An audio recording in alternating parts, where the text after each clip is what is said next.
दोस्तों, रमजान के महीने में एक बादशाह ने एक फकीर को अपने महल में दावत दी। उसके बाद उस फकीर ने बादशाह के महल में कुछ ऐसा काम कर दिया कि जिसके बारे में जानकर यकीनन आप भी हैरान रह जाओगे। इसलिए आज का यह वीडियो आप सभी के लिए बहुत खास है। आप इसको आखिर तक जरूर देखें और मेहरबानी करके इसे शेयर भी कर दें ताकि और भी लोगों के पास में यह वीडियो पहुंच जाए। तो चलिए दोस्तों, शुरू करते हैं। दोस्तों, एक बार रमजान शरीफ के महीने में एक बादशाह ने अपने महल में खाने का प्रोग्राम रखा। बादशाह किसी अपने करीबियों को दावत देकर वापस अपने महल में आ रहा था तो रास्ते में उसे एक फकीर दिखाई दिया। बादशाह फकीर के पास गया और अदब से कहने लगा, हजरत, मैंने अपने महल में रमजान शरीफ की दावत रखी है, इसलिए आपको भी मेरे दरबार में तशरीफ लाना है। यह सुनकर उस फकीर ने कहा, बादशाह, हमें दरबार की दावत से क्या काम। याद रखें, यह वो नहीं था जो दर दर भीख मांगती फिरती हैं। भीख मांगने वाले तो भिखारी होते हैं, फकीर तो उसको कहते हैं जिसके दिल का ताल्लुक सीधा खुदा से जुड़ जाता है। इसलिए बादशाह की दावत को सुनकर यह फकीर कहने लगा, हमें दरबारों से क्या काम, मुझे आपकी दावत में नहीं आना है। तो इस पर बादशाह ने कहा, हजरत, करम होगा आप हमारे दरबार में तशरीफ लाएं। तो जब बादशाह ने बार बार इसरार किया तो वो फकीर कहने लगा कि ठीक है, मेरी 3 शर्तें हैं। अगर आप मेरी इन 3 शर्तों को मान लेते हो तो मैं आपकी दावत में आ जाऊंगा। पहली शर्त तो ये है कि मेरा जहाँ पर जी चाहेगा मैं वहीं पर बैठूंगा। दूसरी शर्त मेरी ये है कि जो मेरे जी में आएगा मैं वो ही खाऊंगा। और मेरी तीसरी शर्त ये है कि मैं आपको जो भी कहूँगा आपको मेरी बात माननी पड़ेगी। यह सुनकर बादशाह ने सोचा, यह तो बहुत छोटी शर्तें हैं। यह महल में आलीशान कुर्सियों को छोड़कर कहाँ पर बैठेगा। दावत में बिरयानी और कोरमा को छोड़कर यह क्या खाना पसंद करेगा। और ज़्यादा से ज़्यादा यह मुझसे क्या कहेगा कि मुझे कुछ नजराना दे दो। बस यही बातें सोचकर बादशाह ने फकीर की तीनों शर्तें मान ली और फकीर को दावत देकर चला गया। अब दावत वाले दिन फकीर बादशाह के महल में पहुंचा तो देखा कि पूरा दरबार लोगों से भरा हुआ पड़ा है।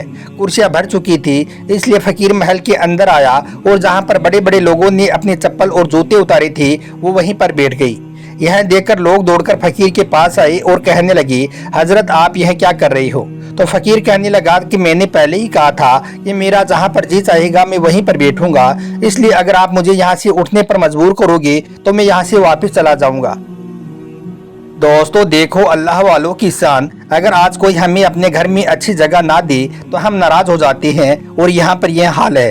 अब फकीर उन चप्पल और जूतों के पास में बैठ गई। फिर लोग आपके पास आए और कहने लगे, हजरत, अंदर दस्तरखान लगा हुआ है, आइए और आप खाना खा लीजिए। तो यह सुनकर फकीर कहने लगी, हम यहाँ पर आपके दस्तरखान के लिए नहीं आए हैं। फिर फकीर ने अपनी झोली में से रोटी के सूखे टुकड़े निकाले और उनको खाना शुरू कर दिया। सब लोग महल में लजीज खाना खा रही थी और यह फकीर दरबार में बैठकर भी सूखी रोटी खा रहा था। जब पेट भर गया तो उठकर महल के अंदर चले गई। उस वक्त तक सब लोग खाना खा चुके थे। अंदर जाकर फकीर कहने लगा कि अब जरा चूल्हा जलाओ और उस पर एक तवा रख दो। फकीर के कहने के मुताबिक फिर चूल्हा जलाया गया और उस पर एक बड़ा सा तवा रख दिया गया। जब तवा आग से बिल्कुल तपकर लाल हो गया तो वो फकीर जाकर उस तवे पर खड़े हो गई और आसमान की तरफ अपना मुंह करके कहने लगी, या अल्लाह, मैंने हराम नहीं बल्कि हलाल खाया है। मैं हराम की कालीन पे नहीं बल्कि तेरी हलाल जमीन पे बैठा हूँ।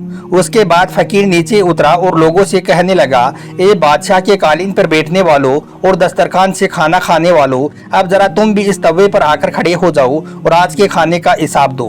तो लोग कहने लगे, हजरत, आप तो अल्लाह वाले हैं, इसलिए आपको तो कोई नुकसान नहीं पहुंचा है, मगर हम तो इस तवे पर जल जाएंगे।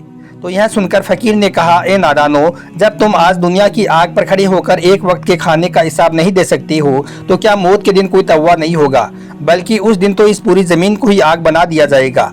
उस दिन यह जमीन आग उगल रही होगी। उस वक्त आपको एक वक्त के खाने का नहीं बल्कि पूरी जिंदगी के खाने का हिसाब देना होगा। उस वक्त तुम्हारा क्या हाल होगा, उस दिन तुम आग पर कैसे खड़े हो पाओगे।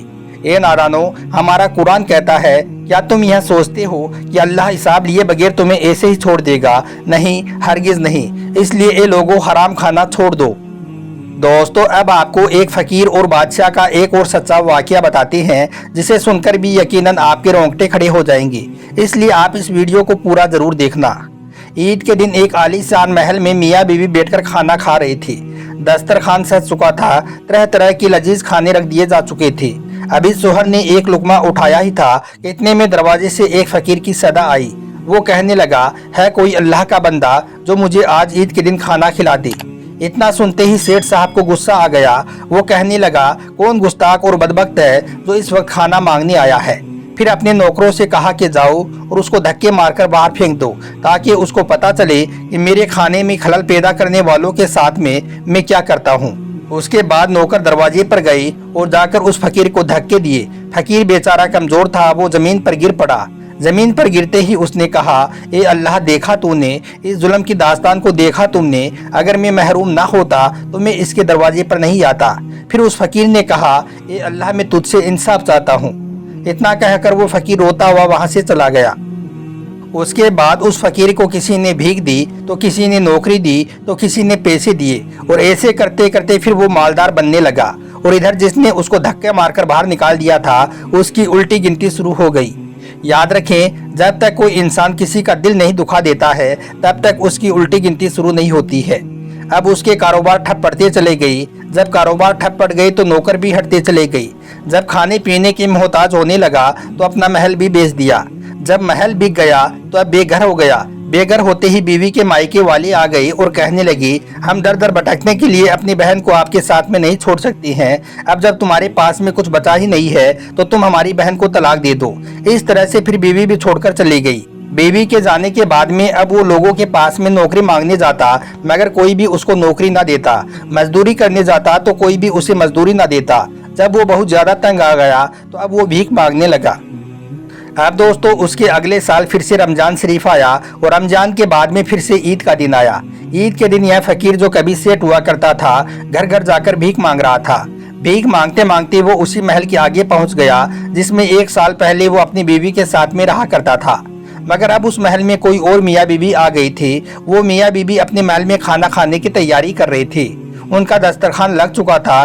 तरह तरह की लजीज खाने उनके पास में आ गई थी। अब जैसे ही सोहर ने पहला निवाला उठाया तो इतने में ही दरवाजे से फकीर की सदा आ गई। वो कहने लगा कि अल्लाह के नाम पर कुछ खाने को दे दो। इतना सुनते ही इस शख्स ने लुकमा वापस रख दिया और अपने नौकरों से कहने लगा, हम खाना बाद में खाएंगे, पहले यह सारा खाना उठाकर इस फकीर को दे आओ। फिर उसे कुछ याद आया, इसलिए वो अपने नौकरों से कहने लगा, ए नौकरों, रुको जरा।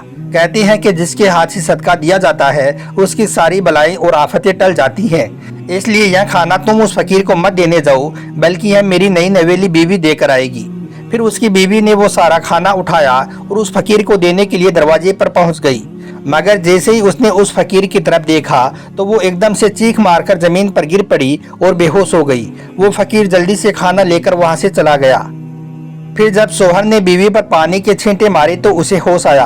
होश में आने के बाद में सोहर ने सादगी से अपनी बीवी से पूछा, बेगम, फकीर के चेहरे में तुमने ऐसा क्या देख लिया कि उसको देखते ही तुम बेहोश हो गई? तो वो कहने लगी, यह जो फकीर आया था, पिछले साल यह मेरा सोहर हुआ करता था। पिछले साल ईद के दिन यहीं पर हम बैठकर खाना खा रहे थे, इतने में हमारे दरवाजे पर एक फकीर मांगने आ गया। उसको देखकर मेरे उस सोहर को गुस्सा आया और उसको मारकर यहाँ से भगा दिया। मगर वो जाते जाते यह कह गया था कि या अल्लाह, मैं तुझसे इंसाफ चाहता हूँ। उसके बाद पता नहीं मेरे सोहर के साथ में क्या हुआ। मेरे सोहर की उल्टी गिनती शुरू हो गई, उसके सारे कारोबार ठप पड़ गई, हम दोनों में तलाक हो गया। और यही नहीं, आज यह इस हाल में आ गया है कि आज यह भीख मांगता फिर रहा है। इतना सुनते ही सोहर की आंखों में आंसू आ गई। वो कहने लगा, बेगम, अल्लाह की जात की कसम, अगर यह तुम्हारा सोहर था तो पिछले साल तुम्हारे दरवाजे पर जो फकीर आया था वो मैं ही था। उस दिन के बाद से अल्लाह ने मेरी ऐसी सुनी कि मैं दिनों दिन तरक्की करता चला गया। देखा, सिर्फ 1 ही साल में अल्लाह ने इसका सब कुछ मुझको दे दिया, इसकी दौलत, महल और यहाँ तक कि इसकी बीवी भी। इसलिए दोस्तों याद रखें, अगर आपको माल मिले, दौलत मिले, इज्जत मिले तो कभी भी किसी का दिल मत दुखाना। जिस दिन तुमने किसी का दिल दुखा दिया और अगर उसने तुम्हारे लिए बद्दुआ कर दी तो उसी दिन से तुम्हारी उल्टी गिनती शुरू हो जाएगी।